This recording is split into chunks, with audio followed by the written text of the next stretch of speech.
প্রিয় শিক্ষার্থী, আমি এইচএসসি ছাত্রছাত্রীরা, আজকে 2016 সালের ঢাকা বোর্ড কোয়েশ্চেন নাম্বার 6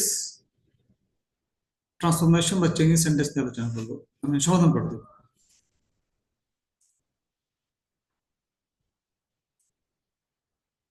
কথা বলছে কি, read the text and change the sentences as directed. অর্থাৎ ব্র্যাকেটের মধ্যে যেটা বলা আছে সে অনুযায়ী সেন্টেন্স গুলো চেঞ্জ করতে বলেছে। পহেলা বৈশাখ পহেলা বৈশাখ ইজ আনডাউটেডলি, নিঃসন্দেহাতীতভাবে, দ্য মোস্ট সেলিব্রেটেড ফেস্টিভ্যাল মানে অনুষ্ঠান ইন বাংলাদেশ। বাংলাদেশে এটা একটা নিঃসন্দেহে একটা বেশি পালন করা একটা অনুষ্ঠান। কমপ্লেক্স করতে বলছে। কমপ্লেক্স করার নিয়ম হচ্ছে আমাদের অবশ্যই একটা সাবঅর্ডিনেট ক্লজ থাকতে হবে। আমি নামকরণ করেছি, এটা মৃতবাক্য থাকতে হবে। মৃতবাক্য কি জিনিস আমাকে যথারীতি আবার বইয়ের মার্কেটিং করতে হচ্ছে। একমাত্র আমি এই বাক্যটাকে মানে সাবঅর্ডিনেট ক্লজ কে নামকরণ করেছি মৃতবাক্য। এই বইটাতে এটা ডিটেলস আলোচনা করেছে। এই বইয়ে তোমরা জানো যে কোনো ধরনের স্ট্রাকচার আলোচনা করো নাই, শুধু গল্পের মাধ্যমে বলা। এনিওয়ে, তো Pohela Boishakh is undoubtedly the most celebrated festival. দেখো, এটা একটা সিম্পল সেন্টেন্স আছে, মানে সিম্পল সেন্টেন্স মানে কোনো মৃতবাক্য থাকবে না বা কোনো, তুমি যে ভাষাটা জানো, সাবঅর্ডিনেট ক্লজ থাকবে না। সেখানে সাবঅর্ডিনেট ক্লজ নাই, তা আমাদেরকে আনতে হবে। দেখো তো অ্যান্সারটা দিয়ে থাকো, পহেলা Boishakh is a festival. Pohela Boishakh সেটা ফেস্টিভ্যাল। দেখো যে হুইচ নামক একটা আমি নামকরণ করছি, বুলেট। এটাকে স্যাররা বলেন মার্কার, কে বলেন কনজাংশন, কে বলেন ডেরিভেটিভ প্রোনাউন, নানা নামে ডাকেন আর কি। আমি একটা নামকরণ করেছি, সে বুলেট। বুলেটটা কি? বুলেটটা হচ্ছে যে মৃত বাক্য তৈরি করে। মৃত বাক্য কি? মৃত বাক্য হচ্ছে সাব অর্ডিনারি ক্লজ। দেখো তো, Poila Boishakh is a festival which is undoubtedly the most celebrated festival. তাহলে কমপ্লেক্স সেন্টেন্সের নিয়ম হচ্ছে একটা মৃতবাক্য থাকতে হবে, অবশ্যই একটা জীবিত বাক্য থাকবে। দেখো, পয়লা বৈশাখ ইজ আ ফেস্টিভ্যাল, এটা হচ্ছে জীবিত বাক্য। স্যাররা বলেন প্রিন্সিপাল ক্লজ। একটা জীবিত বাক্য বা প্রিন্সিপাল ক্লজ থাকতেই হবে, এই যে আছে।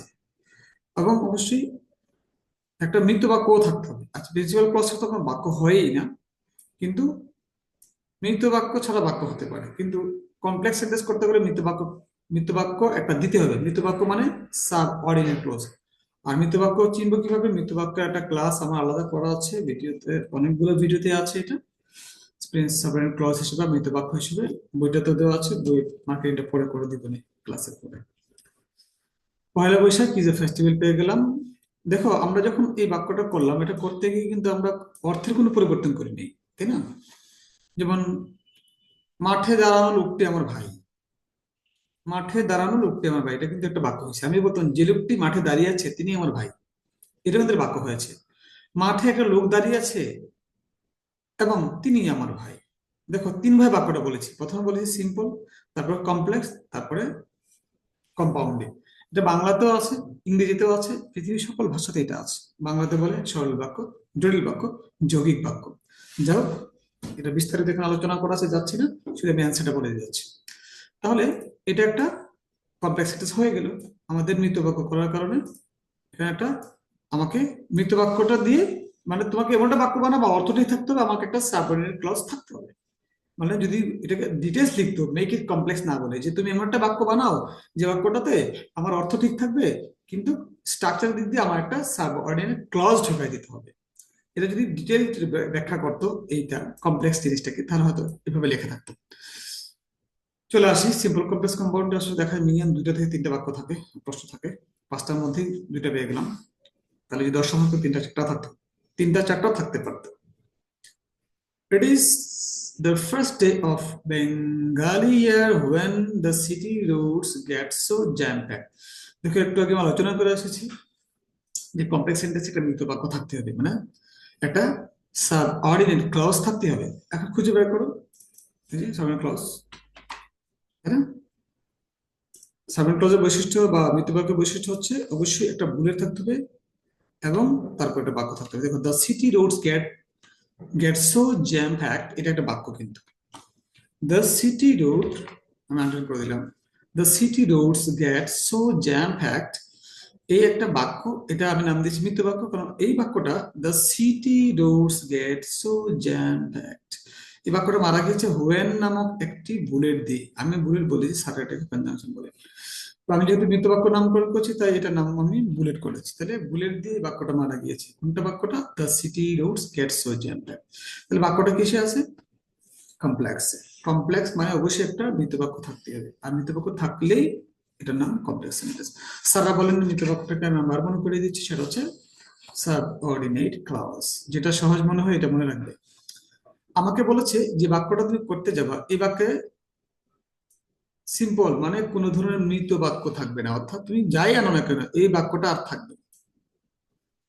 তো মৃত বাক্য, আমি বলি যে মৃত বাক্য বা কোনো বাক্যকে ধ্বংস করে ফেললে সেটা বাক্য থাকে না। তো বাক্য ধ্বংস করার নিয়ম হচ্ছে বাক্যে যে ভাবটা দেওয়া থাকে সেই ভাবটাকে আমরা মেরে ফেলতে হয়। যে ভাবটা আছে না, সাধারণত মৃত বাক্যটাকে ধ্বংস করে ফেলতে হয়।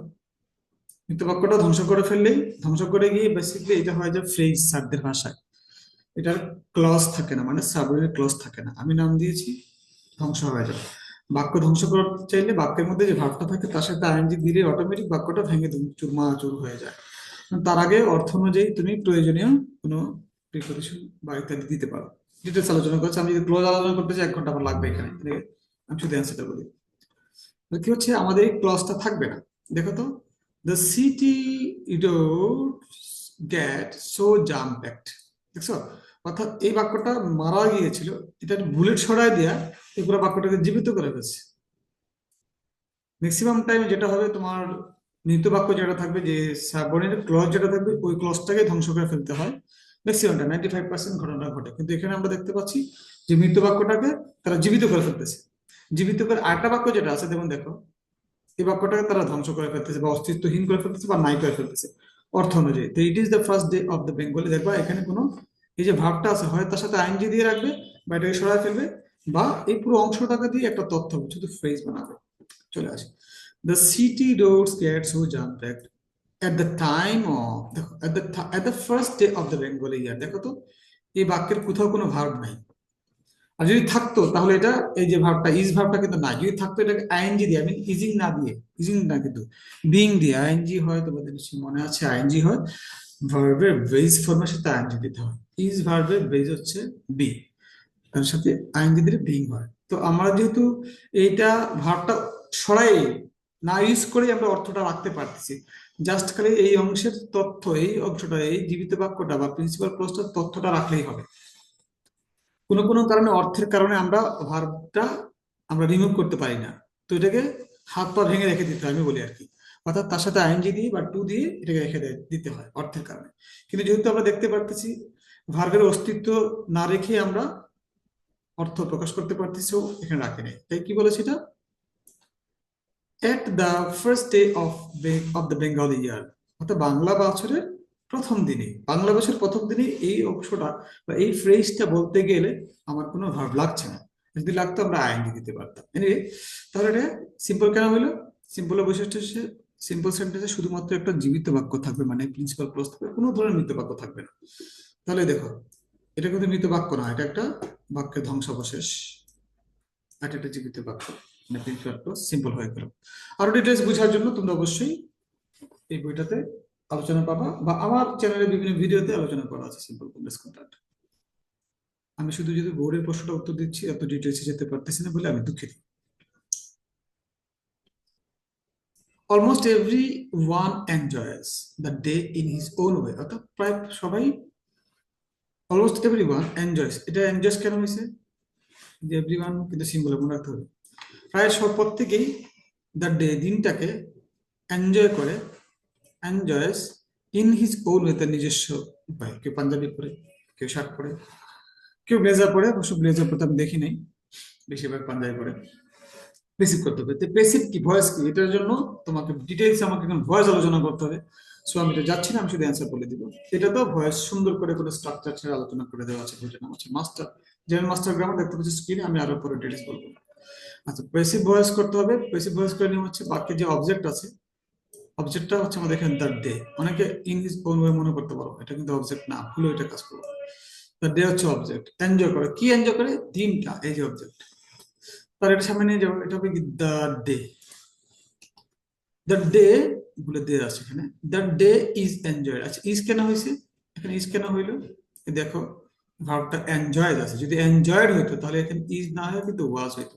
তাহলে দ্য ডে ইজ এনজয়েড, আমাদের ভয়েসের নিয়ম নিশ্চয় মনে আছে, ভার্বটা হয়ে যাবে ভি থ্রি, যে এনজয়েড আছে, তারপরে তার আগে প্রয়োজনে একটা টু ভি থাকবে, প্রয়োজনে টু ভি হবে, এই যে টু ভিটা আসছে, তাই না? ঠিক আছে, তো ভয়েসের রুলস শেষ। বাক্যটা কত বড়, তাই না? মনে হচ্ছে আল্লাহ কি জানি একটা সমস্যা, তাই না? দেখো খালি অবজেক্টটা চিনতে পারলে হবে, দ্য ডে, এই যে অবজেক্ট, ইজ মানে প্রয়োজনীয় টু বি এবং ভি থ্রি, একটু মনে রাখতে হবে। অবজেক্টটা প্রথম শর্ত হচ্ছে তুমি অবজেক্টটা চিনো কিনা, অবজেক্ট চিনে এটা সামনে নিয়ে আসতে হবে, যেমন দ্য ডে নিয়ে আসছি, দ্য ডে, তারপরে প্যাসিভ করার নিয়ম হচ্ছে টু বি ভার্ব চিনতে হবে, টু বি ভার্ব গুলো এম ইজ আর ওয়াজ হয় করে মনে রাখো। এই টু বি আছে না, টেনশনে যে এম ইজ আর হবে, যদি এটা এনজয়েড হইতো তাহলে বলতাম ওয়াজ, আর ভি থ্রি তো দিতেই হবে এনজয়েড। যদি থাকতো উইল এনজয় তাহলে তো উইল বি এনজয়েড, যদি হতো হ্যাজ এনজয়েড হয়তো হ্যাজ বিন এনজয়েড। এনিওয়ে, এটা জটিল করতেছি না, এটা হবে ইজ এনজয়েড। এনিওয়ে, কম্পাউন্ড দেখো তো, পাঁচটার মধ্যে চারটাই সিম্পল কমপ্লেক্স কম্পাউন্ডে চলে আসছে। Although I do not like gathering, যদি আমি গ্যাদারিং পছন্দ করি না, I enjoy the activities of this day, আমি এই দিনগুলা, এই দিনটা কর্মকাণ্ডগুলো ভালোবাসি। কম্পাউন্ড করতে বলেছে, কম্পাউন্ডের বৈশিষ্ট্য হচ্ছে দুইটা জীবিত বাক্য থাকবে, মাঝখানে এন্ড বাট অর, এই শুধু তিনটাই থাকবে। 99% এই ঘটনায় ঘটে বলে আমি 1% আলোচনা করতে চাবো না। যেহেতু বাক্যটা কমপ্লেক্স সেন্টেন্সে আছে, দেখ এই যে I do not like gathering, এই বাক্যটা মারা গেছে অলদো নামক একটা বুলেট দিয়ে। তার মানে এই পুরা এই বাক্যটা মারা গেছে, তাই না? কি মেরেছে? বুলেট, অল দো। এই বাক্যটা মৃত, I enjoy this activities of the day, এটা জীবিত। তার মানে বাক্যটা কমপ্লেক্স সেন্টেন্স। কোনো বাক্যে যদি একটাও মৃত বাক্য থাকে, এটা চোখ বন্ধ করে কমপ্লেক্স সেন্টেন্স। মনে রাখবো, মৃত বাক্য ছাড়া কমপ্লেক্স সেন্টেন্স হবে না। মৃত বাক্য কোনটা? সাবঅর্ডিনেট ক্লজ, সাবঅর্ডিনেট ক্লজ ছাড়া কখনোই তুমি কমপ্লেক্স সেন্টেন্স দেখবে না। আমাদেরকে এটা কম্পাউন্ড করতে বলেছে, যেহেতু বাক্যটা কমপ্লেক্সে আছে, কাজটা কিন্তু অনেক সহজ। কমপ্লেক্স মানে অবশ্যই একটা মৃত বাক্য আছে, আর মৃত বাক্য আছে মানেই বুলেট আছে। তুমি জাস্ট করে বুলেটটা সরাই ফেলো, যে বুলেটটা আছে না, যে অল্পটা আমি সরাই ফেললাম, তার মানে কি বুঝে গেল? আমার এখানে দুটো বাক্য আছে, একটা হচ্ছে বোল্ড করে দিলাম, I do not like gathering, একটা কি, I enjoy the activities of the day. Compound নিয়ম হচ্ছে দুইটা জীবিত বাক্য থাকতে হবে। দেখো আমি কিন্তু বুলেটটা সরাই দিয়ে, অলদো নামক বুলেটটা সরাই দিয়ে কিন্তু আমি একটা বাক্য, জীবিত বাক্য পেয়ে গিয়েছি। তাহলে দুটো বাক্য আমরা পেয়ে গেছি। মনোযোগ দিয়ে শোনো, কম্পাউন্ডের নিয়ম হচ্ছে দুইটা জীবিত বাক্য থাকবে, মাঝখানে একটা এন্ড, বাট বা অর থাকবে অর্থ অনুযায়ী। আমার অর্থ অনুযায়ী এখানে কি দিতে পারে দেখো তো, একটা মাঝখানে বাটটা বেশি পারফেক্ট মনে হয়, তাই না? অর্থ হচ্ছে গ্রামার 90% কভার করে। I do not like gathering, but দেখো,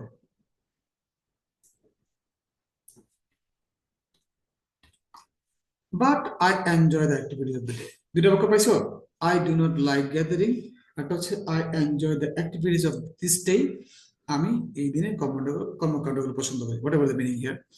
I do not like the gathering একটা বাক্য, একটা হচ্ছে I enjoy the activities of the day, দুইটা বাক্য, দুই পাশে আছে, মাঝখানে এন্ড বাট বা অর হবে অর্থ অনুযায়ী।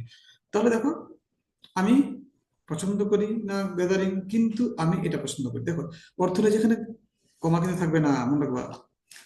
তাহলে বাট আসে, অর দিলে হয় না। দেখো তো অর দিয়ে মিনিং দাঁড়ায় কিনা, I do not like gathering, আমি গ্যাদারিং পছন্দ করি না, বা I enjoy the activities of the this day, বা আমি এই দিনের কর্মকাণ্ড পছন্দ, অর্থ আমাকে সাপোর্ট করতেছে না। সো অর্থ অনুযায়ী এন্ড বাট অর হবে। আশা করি কম্পাউন্ড সেন্টেন্সটা খুবই সহজ, স্পেশালি কমপ্লেক্স থেকে কম্পাউন্ড। আমি বোধহয় অ্যান্সারের পাঁচটা জায়গায় অ্যান্সার করে ফেলছি। এনিওয়ে, এখানে অল্প ছিল।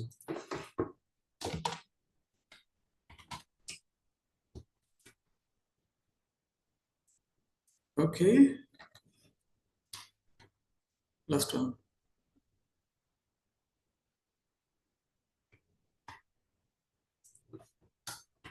It is one of the most interesting days of the year. তার মানে ডিগ্রি থেকে প্রশ্ন রয়েছে।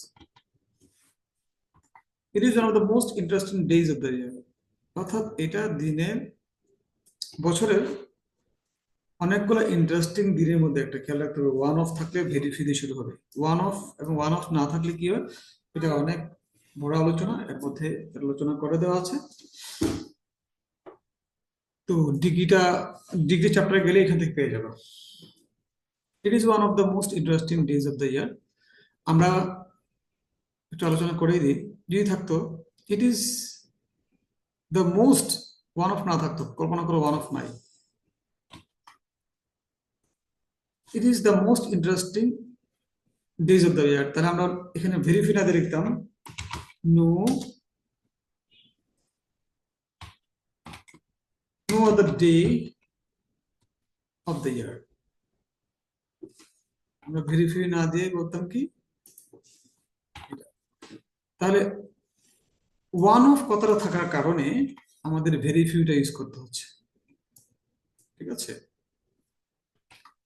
যদি একজন থাকতো মানে আর নাই, it is the most interesting days of the ইয়ার, এর অর্থ হচ্ছে আমাদের দেশে বা আমাদের আর কোনো দিন নাই, এটা বোঝায়। যখন বলা হয় he is the best friend, he is my best friend, যদি বলে বুঝতে হবে আমার আর কোনো বন্ধু নাই। যদি বলে he is one of my best friends, তাহলে বুঝতে হবে আমার আরো দুইজন বেস্ট ফ্রেন্ড আছে, তার মধ্যে একজন। আমি আবার বলছি, ডিটেলস আলাদা করা আছে, একটু সময় নেবে বুঝে করতে। এটা গ্রামার স্ট্রাকচার ছাড়া আলোচনা করা আছে, দেখতে পাবো। It is one of the most interesting days, যদি ওয়ান অফ না থাকতো আমরা অ্যান্সার করতাম no other day of the year. এখানে ইজ এর জায়গায় আর জায়গায় ইজ হইতো, কি হইতো এখানে, আমি অবলিক দিয়ে দিচ্ছি, আর জায়গায় কি হইতো, এখানে ইজ হইতো, কারণ এখানে নো আদার ডে এখানে সিঙ্গুলার, তাই না। এখানে হয়তো no other day is so interesting as it, কিন্তু এখানে ওয়ান অফ থাকার কারণে আমরা নো আদার দিলে ভুল হবে। আমাদের বলতে হবে কি, যে বললাম he is one of my best friends, মানে আমার আরো দুই একটা বন্ধু আছে, তার মানে ইট is one of the most interesting days, মানে আরো ডে আছে দুই একটা। এখানে বলতো ভেরি ফিউ, 365 দিনের মধ্যে শুধু একটা থাকতো বলতাম শুধু ইট ইজ দ্য মোস্ট ইন্টারেস্টিং।